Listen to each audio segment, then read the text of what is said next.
एक लेवा एक देवा दूतम, कोई काहू का पिता नहीं पूतम। एक कथा है कि एक व्यक्ति के दो पुत्र थे। उस व्यक्ति की मृत्यु हो गई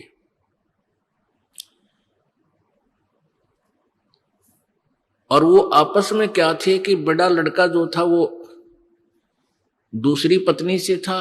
उसकी मृत्यु होने के बाद दूसरी शादी कराई तो दूसरा लड़का उसके दूसरी पत्नी से प्राप्त हुआ था। तो दोनों ही पत्नियां उसकी मृत्यु को प्राप्त हो चुकी थी और बड़े लड़के की शादी कर दी थी, छोटा भी अनमैरिड था और खुद उस व्यक्ति की भी मृत्यु हो गई। अब वो छोटा लड़का बड़े लड़के का विवाह हो चुका था।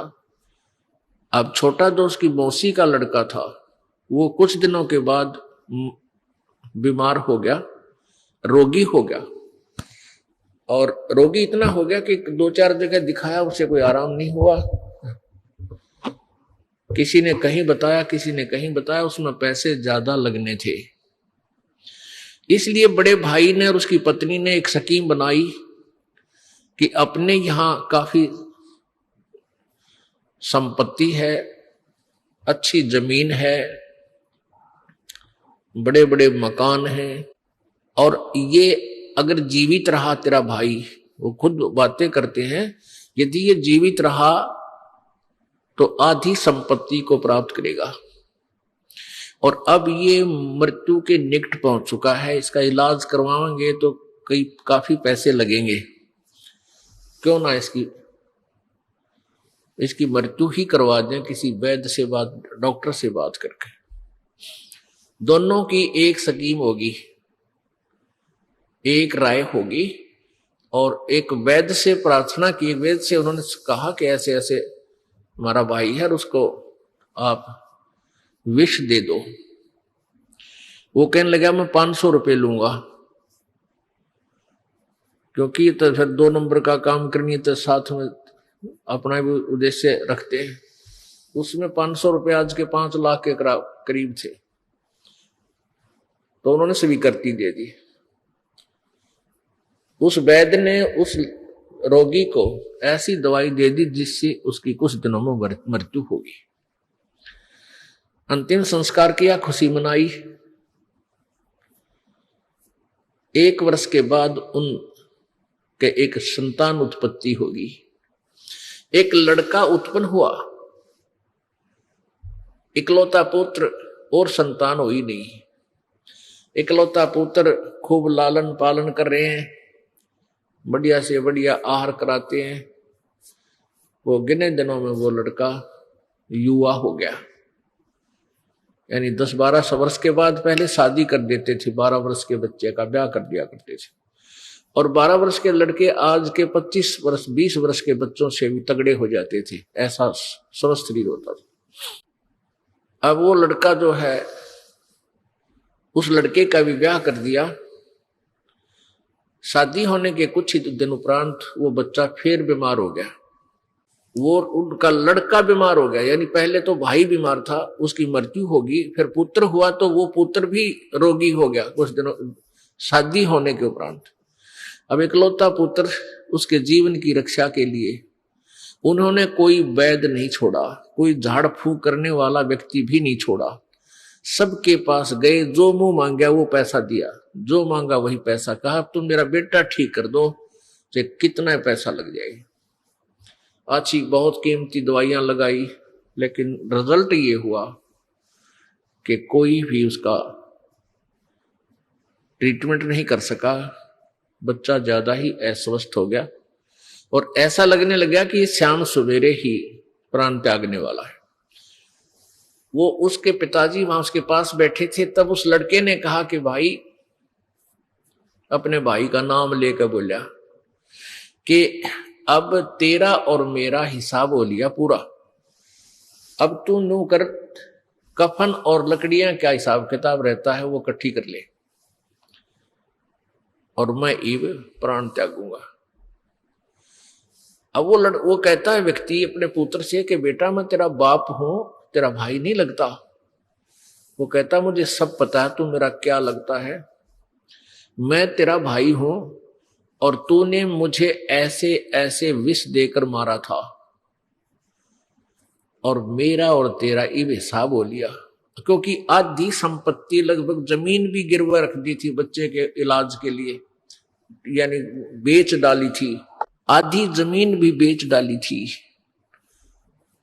तब उसने कहा कि मैं तेरा वो भाई हूं जिसको तुमने जहर देकर विष देकर मरवाया था और मैंने अपना हिसाब पूरा कर लिया। अब पुण्यात्मा विचार करना चाहिए, कथा हो पर 100% सत्य है ये। अब उसके जो भाई कहें या उसका बाप कहें, उसको यह बात पक्की जच गई, भाई बिल्कुल आधी संपत्ति बिकेगी, सारा पैसा खर्च लग हो गया। तब उसने कहा भाई ठीक है, एक बात और बता दे भाई, हमने तो पाप करा में फल मिल गया कि इकलौता पुत्र हमारा मृत्यु को प्राप्त हो रहा है, हमें तो दंड मिल गया क्योंकि हमने आपके साथ धोखा किया। लेकिन इस लड़की का क्या दोष है जो तेरे ब्याही आई है, तेरी पत्नी है, और अब इसको जिंदा जलाया जाएगा सती प्रथा के तहत। उसमें सती प्रथा थी कि पहले पति मर जावे तो लड़की पत्नी साथ मरे, जल के उसी चिता में जलाना होता था, उसको जलना होता था। ऐसी कुरीति थी भयंकरिया। तो अब इसका क्या दोष है, इस बेचारी का, भी ये तेरे साथ जलाई जाएगी जिंदा। तब उसने कहा कि वो वैद्य कहाँ है जिसने मुझे विष दिया था। उसके भाई ने बताया कि वो पिता कहो चाहे भाई कहो, भाई से ही वार्ता हो रही है। उसने बताया कि आपके 2 वर्ष बाद उसकी मृत्यु हो गई थी। तब उसने कहा कि ये वही वैद्य है जो मेरी पत्नी बनकर आया है, इसने अपने किए की सजाई भोगनी पड़ेगी। वैद्य होकर ऐसा दुष्ट कर्म कराइए, राक्षस प्राण लेने के लिए नहीं, वैद्य प्राण दान करने के लिए होते हैं। तो पुण्यात्माओं, ये बातें हमें परमात्मा के इस तत्व ज्ञान को समझने में सहयोग देंगी, ये सत्कर मान लेना। यहां परमेश्वर की वाणी बताती है कि एक लेवा एक देवा दूतम और कोई किसी का पिता निपूतम। ये ऋण संबंध जुड़ा एक ठाठा, अंत समय सब 12 बाटा। एक लेवा एक देवा दूतम। अब जैसे उस लड़के की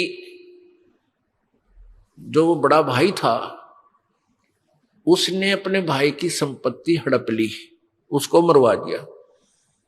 तो लेने वाला दूत हो गया कि उसने हड़पया, और फिर वो लड़का बन के वही आत्मा आई और उसकी सारी संपत्ति रोग में लगा दी।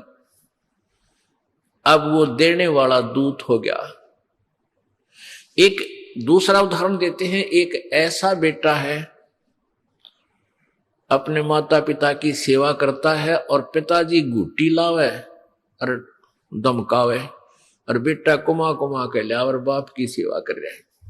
तो उस बेटे ने किसी जन्म में उस बाप के साथ उस पिता वाली आत्मा से ऐसे ही लूट रखा था किसी भी तरीके से। और एक ऐसा बेटा है, पिता कुमा कुमा का मरले है और बेटा छाती फूक फूक का दारू पीवे है, किधर कार कढ़वा ले, किधर मोटरसाइकिल लावे और उसको बर्बाद कर रहा है, और वो रो रहा है और दे रहा है। तो यहां बताते हैं एक लेवा एक देवा दूतम।